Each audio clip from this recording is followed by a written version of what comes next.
I'm going to college now, have been for a couple of years, and so my old room is kind of being used as storage at the moment. You see some of my cross-country medals there.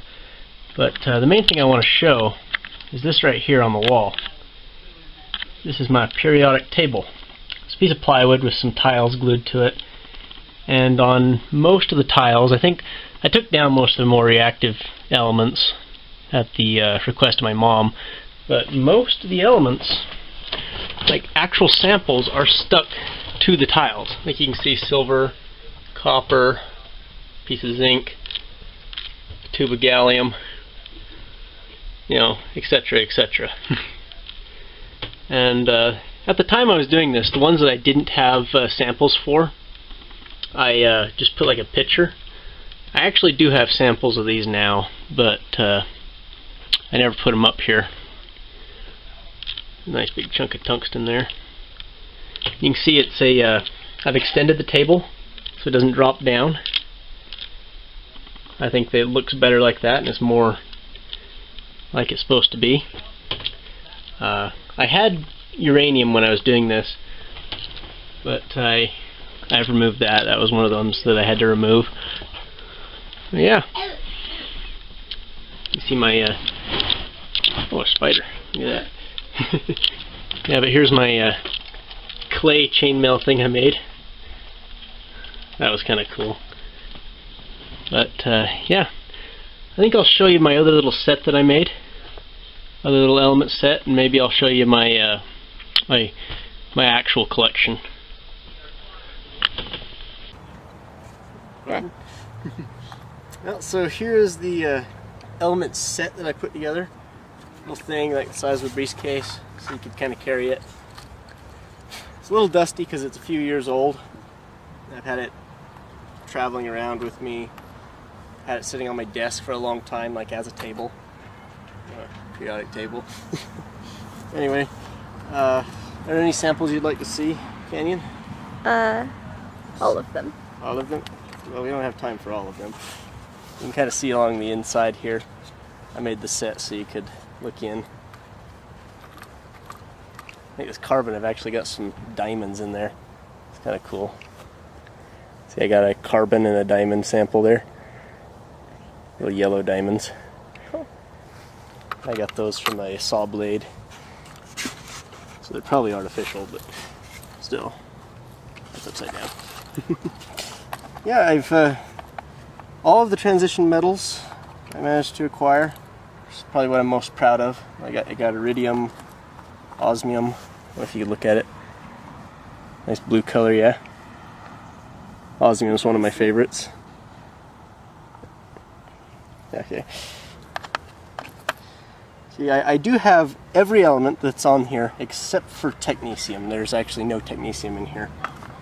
Other than that, I do have a sample of every one of them, including plutonium, even though it's kind of wore off. But what I did here is for the plutonium, I actually had a sample of uranium that I irradiated with neutrons.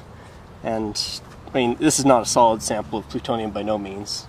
Might seem little specks, but its radiation is increased because of the irradiation. So I expect it has, you know, maybe a few million atoms of plutonium there. Got the uranium. I think I showed that earlier. Bismuth, which is rather pretty, in some sense. Yeah. The reason I was making these, and I was gonna like make sets like this to sell. And there's a few reasons why I decided to abort that, at least for a while, is because, well, as you can see, a lot of the things like this, I was writing those on with magic marker, and they kind of wear off. And also like my elements, like samarium here, it's like completely eroded away. It's like it's samarium oxide now. It's not actually samarium metal. They used to be metal, but I think gladnium's still metal. But the problem is these little plastic bottles don't hold in the don't hold up against the oxygen very well. And I did like put mineral oil in a lot of them, but it still corrodes over time. I believe the sodium sample I did like actually put inside of a glass tube, and so I still have a sample of sodium. Yeah. I got some rubidium chloride there, some cesium carbonate. And for the radioactive elements like francium, I got a piece of a radioactive ore, which contains francium as part of the decay chain. And so at any given time there's probably a few atoms of francium in there. Same with the radium and whatnot, acetane. Anyway, that's that. That's where I have my main collection at the moment. Telescope. You see, in this cabinet I have a sample of each of the chemical elements which are reasonable to have a sample of.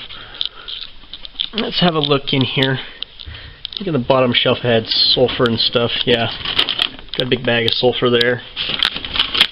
Let's see. That's some aluminum powder, but most of these down here are like, what was that? Oh yeah, that was iron. I think like this drawer in here. Yeah. It's more like it, like say, this is a rod of cadmium right here. Cadmium. Yeah, this was back when I was trying to put together some sets. See, I got strontium. Some strontium oxide. I didn't have them all as elemental form, like for instance this is rubidium carbonate right here. I had some cesium carbonate in here as well, and I remember I transformed that into cesium metal once, but it didn't last very long. Oh, it was cesium chloride, that's right. Yeah, I mixed this with some lithium and I reacted it inside of a steel drum. And when you drop it in water, it went like psst. It really wasn't that interesting. This is some antimony chunks in here. Some bits of antimony.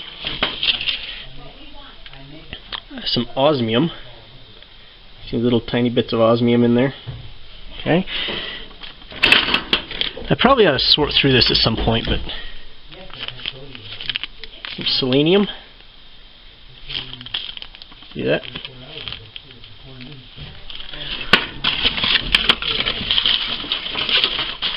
Yeah, I probably ought to sort through these and like put it in order.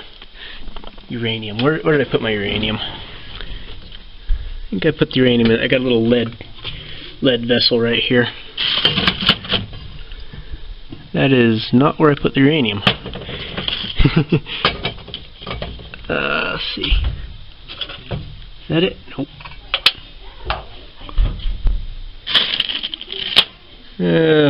I'll find it.